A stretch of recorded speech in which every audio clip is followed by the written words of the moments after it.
Bueno, ya estamos de vuelta en Vigo de Debate hablando de la situación de este nuevo gobierno de coalición PSOE Unidas Podemos, de la investidura de Pedro Sánchez y del escenario que se abre ahora en esta próxima legislatura. Dejamos con el turno de palabra para Olaya Fernández. A ver si son capaces de sintetizar.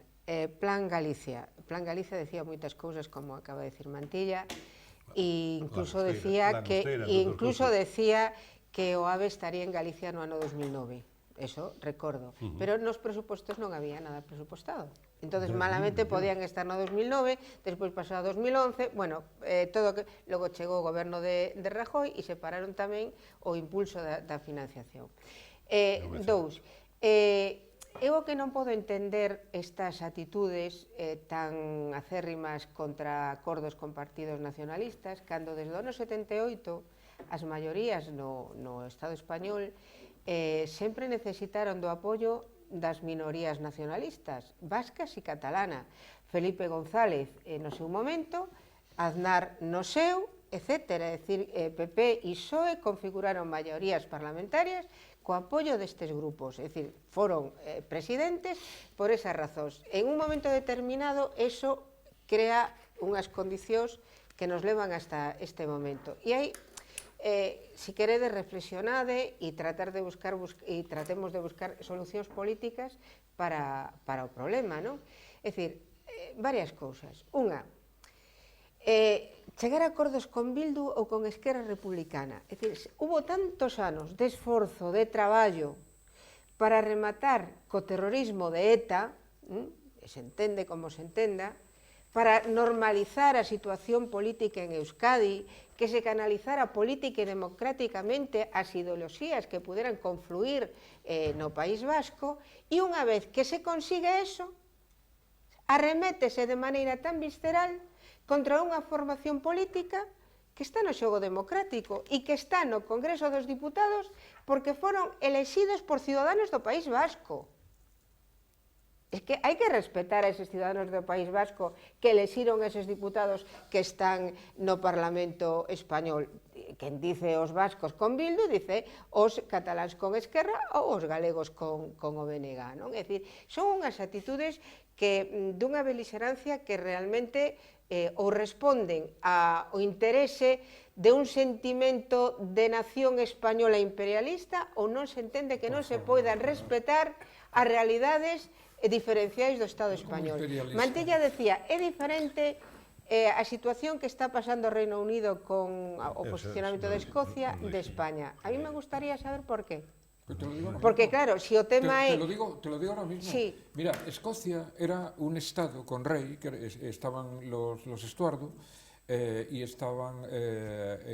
firman con Inglaterra un tratado en 1700, creo que fue en 1700 o 1711, diciendo que los dos estados acordaban unirse y los dos estados podían acordar separarse cuando uno de los dos quisiera. Eso no tiene nada que ver ni con el País Vasco, que era Castilla, ni con Cataluña, que ni existía como Cataluña porque era la marca hispánica. Es decir, existía Aragón, pero mira, yo te termino con eso. El tema, y nada de imperialismo, lo que te quiero decir, además, todos los estados de la Unión Europea, todos, Alemania, Francia, todos han sido la conformación de diferentes territorios con sus características. Lo que pasa con Baviera, con Padania, con Gales, con Bretaña. Europa, las naciones se constituyen así. El problema, y ya termino, es que en un parlamento nacional, donde reside la soberanía de la nación, en este caso España, lo que no puede actuar son lo que en ciencia política se consideran los partidos nacionalistas, son simples grupos de presión, porque no están allí para gobernar el país, porque ellos saben que no lo van a poder gobernar, están allí para ver lo que sacan, son grupos de presión. Pactan aquí, pactan allá, pactan al otro lado y van apañando. Y paso, los artistas número uno son los vascos y después los catalanes. Por tanto, el tema de la presencia de los partidos nacionalistas en las asambleas generales, eso solo pasa aquí de la manera que está, no hay ningún outro país. Bueno, é evidente con esa explicación que o que se pretende é eliminar do panorama político no que serían as Cortes Xerais do Estado a presencia nacionalista. A presencia nacionalista. Entón, podemos entender o que plantexades, aínda que non o compartimos, e efectivamente estaremos en contra totalmente de ese planteaba la manera de cambiar, ¿no? La ley electoral, me imagino un poco que en esa dirección. Pero entonces hai que ter en conta que non somente se radicalizan as posicións nacionalistas, por exemplo, neste momento en Cataluña, porque queiran ser independientes, sino porque esa outra visión que hai de España o que non quere tampouco é que esos nacionalismos teñan un papel importante no Estado español, independentemente de que sean independentistas ou non. Eso es evidente. Está claro que España es una monarquía parlamentaria y tenemos una bicameral, o sea, tenemos dos cámaras, la del Congreso y la del Senado. Se dijo siempre que la del Senado era una cámara territorial. Entonces lo que estamos intentando, bueno, ya el propio Senado, yo he sido senador también, pero vamos, el propio Senado, no, hombre, no está demasiado allá, su imagen no es demasiado bollante y bueno, entonces está claro, si a todo esto le estás añadiendo la situación que estamos transformando, porque estamos transformando, de hecho, el Congreso de Diputados lo estamos transformando en una Cámara estrictamente territorial. Porque si veis los partidos que se han presentado aquí, Extremadura sí, Teruel sí, no sé qué, no sé cuánto, el PRC, estamos intentando, o sea, estamos viendo que todos los partidos, o sea, que hay muchos partidos políticos que son estrictamente territoriales. Entonces, Teruel dice que votó sí, porque hay que tener en cuenta que Teruel, con el 0,08% de los votos a nivel nacional, fue el que decidió ayer que Pedro Sánchez fuera presidente. Porque si Teruel, en lugar de votar sí, vota no, automáticamente habría empate y por tanto Sánchez no sería en ese momento. Habría un plan B, probablemente. Sí, hubiese o no hubiese un plan B. Se hablaba del tamañazo, sí, probablemente pero quiero decir que haber habido una rebelión de los socialistas, porque ya había anunciado Bildu y de que por cada uno que votara en contra, en tanto en cuanto ellos les dieran, quiero terminar. Y por tanto yo creo que el gran problema de España, uno de los grandes problemas de España, yo creo que se resuelve con la modificación de la ley electoral. Que tengas una participación a nivel nacional de un determinado tanto. Pero apuntaba Olaya en publicidad que también eso podría conllevar la unión de todos los partidos nacionalistas, tal y como hace, por ejemplo, el bloque en Europa. Tendrían que internamente entre ellos, si son 40 partidos que están allí metidos, serían 40 partidos que tenían internamente tomar sus decisiones. No el Parlamento como estaba viendo otro día. Entonces, punto primero. No desprestigiemos más al Senado que está. No intentemos potenciar el Congreso de Diputados como una Cámara estrictamente territorial, que vaya allí el tío de turno, que sea el bloque, que no sé qué, no sé cuánto, diciendo, o el de Cantabria, si da más anchoas, que votará o que no votará a favor. Eso me parece totalmente impresentable, porque yo digo, la Cámara del Parlamento, tal como está pensada hoy, o tal como está existiendo hoy, no se parece absolutamente a nada a la Cámara de hace 20 años o 30 años. Totalmente distinto. O sea, allí había 4, 5, 6 grupos y se entendía perfectamente. ¿Quién é responsable dese desprestigio dos partidos políticos que fai posible que aparezcan esas alternativas circunscripcións individualmente? Pero mañá lle vou dicir a Abel Caballero, si vamos xuntos nas próximas eleccións, a Vigo sí, e sacamos un diputados por Vigo, ves? Eso é o que pode ocurrir. Entonces, tanto PSOE, non sei que, se empezamos a distribuir unha serie de partidos, tanto Bloque como Partido Popular ou como Partido Socialista, van quedar totalmente minorados, porque si se empezan a escapar... Pero a pregunta era esa, ¿por qué están aparecendo esas, digamos, grupos pequenos en diferentes sitios? Por un desprestigio dos grupos políticos mayoritarios. Tenemos una referencia histórica desoladora. Vamos a ver, en primer lugar, a mí la intervención de Bildu el otro día en la Cámara, en el Congreso, me pareció estremecedora. Personalmente me pareció estremecedora. Es decir, si eso va a ser el Congreso de los Diputados, yo me borro. Y de Esquerra también. Decía Olaya que había una enorme ferocidad en los comportamientos de digamos, para entendernos, de los diputados constitucionalistas a la hora de juzgar a los nacionalismos. Bueno, yo creo que esa ferocidad es absolutamente equivalente o peor, o mucho peor, desde los partidos nacionalistas en su comportamiento con los partidos constitucionalistas, pero es que tenemos una referencia que yo creo que es hasta caricaturesca en nuestra historia de España, y es, como sabe perfectamente Jesús Bahillo, la España de las cantonales de cartageneras, que aquello fue tan tremendo como que Jumilla le declaró la guerra a Cartagena, me parece. Es decir, Y Cartagena a Prusia. Y Cartagena a Prusia. Que bueno, yo creo que podemos llegar a una situación de caricatura, de verdadero esperpento. Y yo no quiero, de ninguna manera, que el Congreso de los Diputados de mi país, que es España, por cierto, sea un esperpento. Y vamos disparados al esperpento, con una particularidad además, que es un esperpento, hiriente. Es decir, el otro día Bildu, de una manera gratuita, porque no venía a cuento, ni tenía ningún sentido, pues armó un discurso que iba directamente a tomar como blanco el corazón del Estado de Derecho, y el corazón y absolutamente todos los pilares que sostienen un Estado de Derecho, que es el jefe del Estado, la monarquía. Yo no digo que no podamos convertirnos en una república, de ninguna manera, podemos hacerlo, pero podemos hacerlo como es debido, es decir, con los márgenes que marca la ley. De hecho, las primeras palabras del presidente del gobierno de Pedro Sánchez fueron algo así como: no se va a romper España, se va a romper el bloqueo. Empezó así su primera intervención. Sí, pero también le ha dicho al rey... No sé si eso es suficiente garantía o no. Sí, pero también le ha dicho al rey cuando ha llegado, a ver, se lo hemos hecho pasar muy mal, majestad. Bueno, joder, pues, es decir, pues en su mano está no hacérselo pasar igual, así de mal.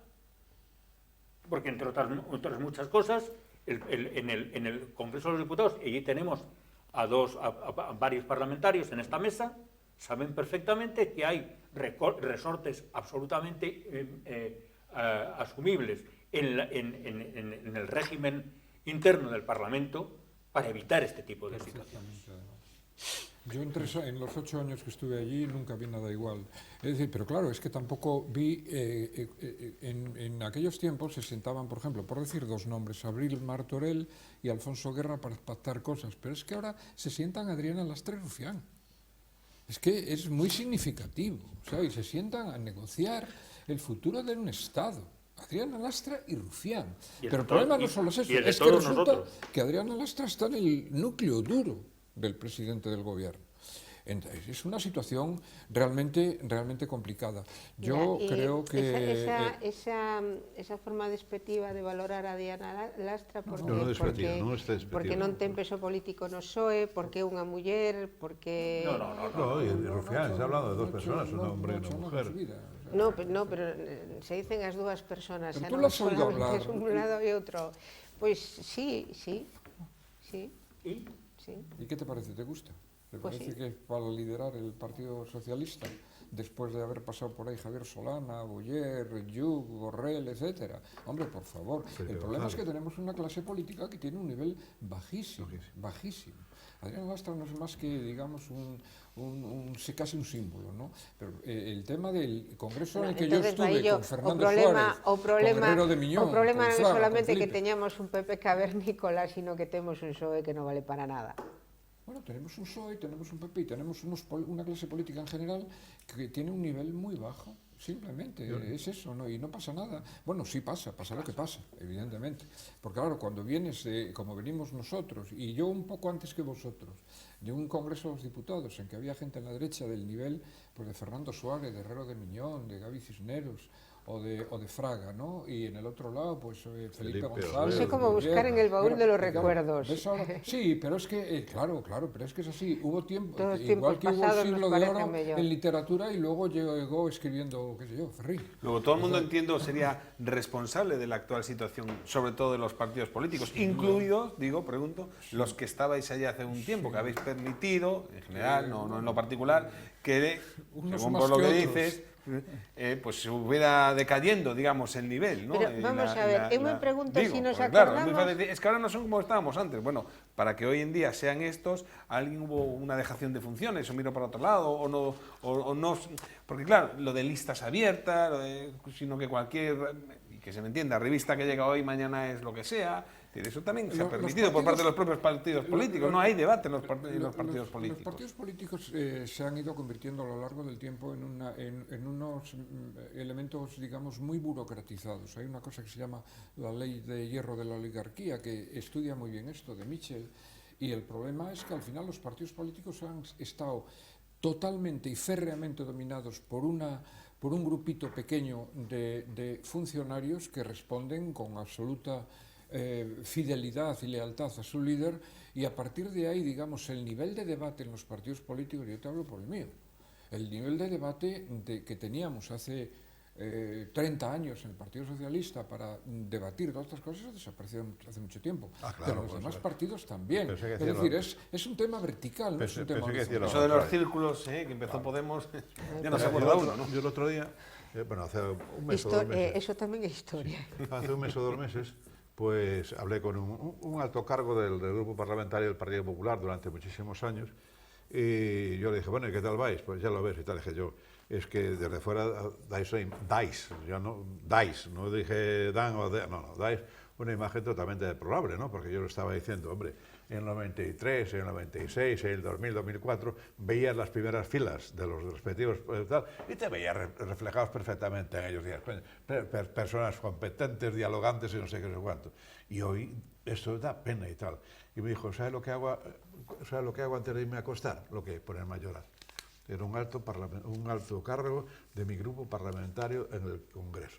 Y eso es la situación que hay ahora. O sea, tú estás viendo que no hay políticos de peso, o sea, salvo honrosísimas y dignísimas. Pero Carlos, eso es un reflejo de la sociedad española. Está claro. Pero es que porque hoy no es atractiva la política, salvo para los, vamos a llamar, casi desheredados. O sea, hoy de los 350 parlamentarios que hay en el Congreso, pues posiblemente haya 300 o 200 no sé cuántos que son profesionales, o sea, son políticos de profesión. Es decir, que van allí a ganar un sueldo y, lógicamente, obedecen al tal. Y no habrá un voto discordante, nunca habrá voto discordante porque ponen en peligro su supervivencia económica. Entonces eso es la tristeza, como estoy diciendo, la gran diferencia que existía con hace 10, 20 o 30 años, que todos prácticamente, si nos dejábamos la política, teníamos nuestro sustento económico perfectamente asegurado. Entonces hoy no existe eso. Entonces, bueno, ayer a las Ribadas, ¿no? Le decía a los del PSOE, por un sueldecito, a ver si tenéis un poco de valor, pero no hay valor, entonces estoy diciendo. No, pero volvemos otra vez a lo mismo. Yo creo que es un motivo de análisis, es decir, el Parlamento, el Congreso y el Senado son un reflejo de lo que es la sociedad española actual, como lo es la prensa. Yo soy periodista y yo tengo también ese pálpito, ¿no? Que en fin, los medios de comunicación no son ni mucho menos los que había hace X años, ni el debate se reflejaba en los periódicos, como se reflejó en su momento. Es decir, esa es una reflexión que nos tenemos que hacer todos los ciudadanos españoles. ¿Qué es lo que hemos hecho para merecer una clase política y un entorno informativo y un entorno de opinión tan pobre como con este en el que nos estamos enfrentando? Sí. Olaya. No, o que pasa é que o debate que dice Manuel está ben, eu creo que xa se ten plantexado en máis dunha ocasión, aínda que me dá a impresión de que nunca se chegou a profundizar porque non interesa, non? A cuestión é, cando dimos a sociedade, é como quen foi antes, non? A galiña ou os ovos, é dicir, esa sociedade, quen a orientou, quen a ten na situación que está nestes momentos? Os medios de comunicación que refliten unhas mensaxes determinadas ou que manipulan informativamente como lle parece, xa non falamos solamente daqueles medios que as noticias que dan son mentira ou medias mentiras, sino en xeral, aínda que non sexa mentira, sí se pode manipular de moitas maneiras, orientando a información dunha maneira ou de outra, non? Tú se miras a mesma hora os telediarios, ningún abre da mesma maneira, non? Un abre con unha noticia, outro abre con outra, e te das conta que esa noticia ten un peso importante para o que quere transmitir ese medio. E entonces, decir que a sociedade é a que provoca o que temos, pois é esquecer que esa sociedade tamén ten tentáculos que de algún xeito a manipula, a orienta e a está deixando como a está deixando. É moi difícil a xente que normal, bueno, podíamos falar de Vigo, por exemplo, no momento actual, non? Pero vamos a deixalo para outro día. Pero quero dicir, a xente no momento actual que si ten uns medios de comunicación que lle mete polos ollos unha determinada cuestión, na súa maioría, non quere decir que non hai xente que lee un periódico, lee outro e fai a súa composición de lugar de acordo ao seu criterio, que é o que eu sempre recomendo, é dicir, non hai que quedarse coa noticia dun medio, hai que ler de todos e logo tú fas a túa opinión sobre o que leeches e efectivamente cada un de nós como decía antes nun momento, non é o meu interés, pero isto é o que hai, non? Permítame, yo como periodista siempre, yo tengo que defender mi parcela. Yo creo que es la opinión pública la que marca el paso o marca el pie para el desarrollo de los medios de comunicación, pero creo que ese es otro debate en el que un día nos lo podemos plantear, que no estaría mal. Probablemente sea, no sea unívoco, sino que sea bidireccional. Pero sí es verdad que yo creo, sinceramente, creo que la sociedad intelectualmente y desde el punto de vista de compromiso y de una serie de valores, si bien es verdad que ha crecido en algunos casos y en algunas parcelas, en otras se ha empobrecido. Y especialmente en el debate político yo creo que se ha empobrecido o se ha simplificado. Eso ha llevado hacia una trivialización permanente del propio Parlamento, de los propios órganos de la democracia del país, que son el Congreso de los Diputados y el Senado, ¿no? Y eso lo estamos pagando. Lo estamos pagando muy duramente. Realmente sorprendentes. En estos papeles que se han firmado con Podemos, y tal, por ejemplo, el tema de supeditar las pensiones a la evolución del IPC. Eso es absolutamente imposible. Absolutamente imposible. Y ellos lo saben, porque tú puedes tener una inflación en un periodo determinado, a lo mejor que se te dispara al 4 o al 5%, ¿no? Y al mismo tiempo, paralelamente, puedes tener un decrecimiento de la economía. Es decir, con ese sistema, incluso aún creciendo la economía un 2%, si tú ligas las pensiones al crecimiento del IPC, quiebra el sistema en 4 días. Y eso lo saben y no lo van a poder hacer. El tema del salario mínimo profesional, creo que se llama, una cosa así, yo hablo mucho con empresarios, etcétera. A mí me decían algunos, mira, si yo digo un conserje o cualquier otra cosa, una telefonista, etcétera, que estoy pagando 800, 900 euros al mes, le tengo que pasar a pagar 1.200, tengo que cerrar y atender yo el teléfono. Porque es que no puede ser. Y luego la reforma laboral, y eso ya lo he dicho aquí otras veces, la reforma laboral no fueron capaces a derogarla en todo este tiempo y no van a ser capaces a derogarla porque automáticamente a corto plazo se va a disparar el paro. Se va a disparar el desempleo. Hablan de derogar solamente unos cuantos puntos. Un poquito, claro. El titular es derogan la reforma laboral, pero realmente es como en el fútbol, ¿no? ¿Ha sido un poquito penalti? Claro. No, joder. No, los efectos, o es un penalti o no es un penalti. Los efectos de este gobierno con Podemos, al margen de los tratados con los independentistas, que esto es una locura y no merece la pena ni tocarlo, el problema con Podemos es que no va a venir al día siguiente, no lo vamos a notar, ni a lo mejor lo vamos a notar en un mes, pero lo vamos a notar dentro de 6, 8, 10 meses o un año, tal y como van las cosas. Pues eso es lo que quería preguntaros para cerrar. Presupuesto. Nos quedan apenas pues 4 minutitos, un minutito para cada uno. Sí. ¿Qué es lo que va a pasar? ¿Se llegará al final de la legislatura? ¿Se agotarán los 4 años? ¿No? ¿Cuándo se va a romper? Si en los presupuestos, si no habrá mesa de diálogo con Cataluña, si habrá 2 gobiernos en uno y no llegarán, en fin, se acabarán enfadando para que nos entiendan. ¿Qué es lo que va a pasar en estos 4 años? Empezamos por Manolo y terminamos por Olaya. Bueno, yo no soy optimista, de ninguna manera, ¿no?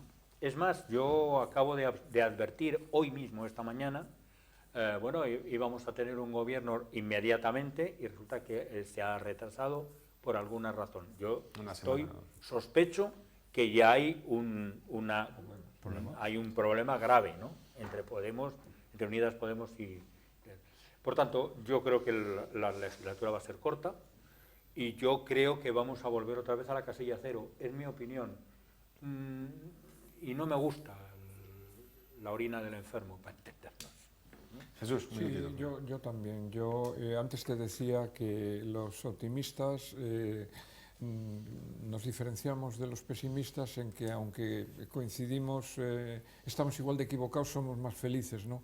Pero el tema es que tal y como está conformado el gobierno y con los planteamientos tan diferentes que tienen, porque me consta que esta chica que lleva economía, que va a ser vicepresidenta, creo,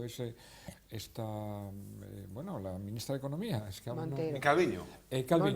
Calviño, que sabe de sí, eso, Calviño. que sabe de eso y que tiene oficio, cuando le planteen temas desde Podemos, se va a desmayar y no va a poder ser, aparte de la Unión Europea. Por tanto, a mí me parece que el recorrido, y ahí también coincido con Mantilla, el recorrido como mucho puede ser hasta los presupuestos, pero cuando lleguen los presupuestos habrá problemas.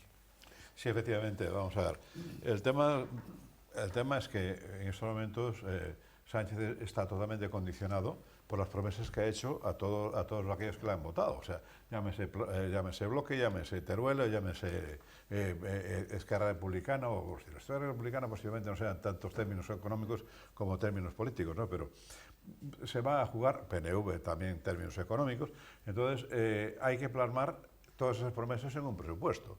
Entonces estamos hablando de que en estos momentos tenemos una deuda, prácticamente, como digo, con el 100% del PIB, de 1 billón de euros, que gracias a Dios, como está prácticamente el Euribor en el 0%, bueno, pues tenemos casi no pagamos nada, aunque hoy decía un periódico gallego, decía que estamos pagando casi 3 millones de euros al día, o como por decirlo, cada segundo, una barbaridad. O sea, hay que recordar que el Euribor algún momento va a subir. O sea, los bancos no van a aceptar que estés manteniendo toda la vida en el 0%. Entonces, hay que tener en cuenta que cada punto que sube el Euribor, cada 1% que sube el Euribor, son 10.000 millones de euros que suponen exactamente el pago de la Seguridad Social de un mes. O sea, por tanto, de la Seguridad Social. Que no van a cuadrar las cuentas.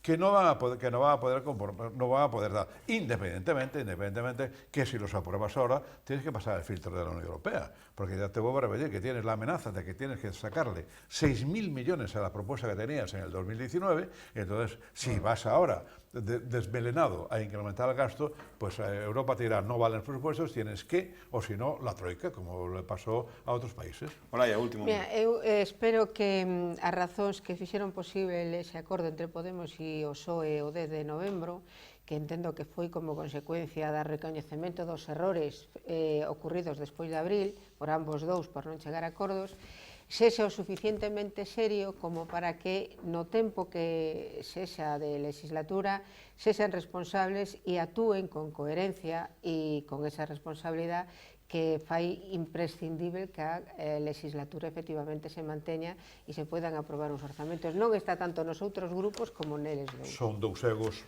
peligrosísimos. Pues así, con estas reflexiones ponemos el punto y final. Manolo Orío, Jesús Baillo, Carlos Mantilla y Olaya Fernández Dávila, muchísimas gracias a los cuatro por su presencia aquí. Hablaremos, por supuesto. Y hablaremos largo y tendido a lo largo de los próximos meses y años, quién sabe.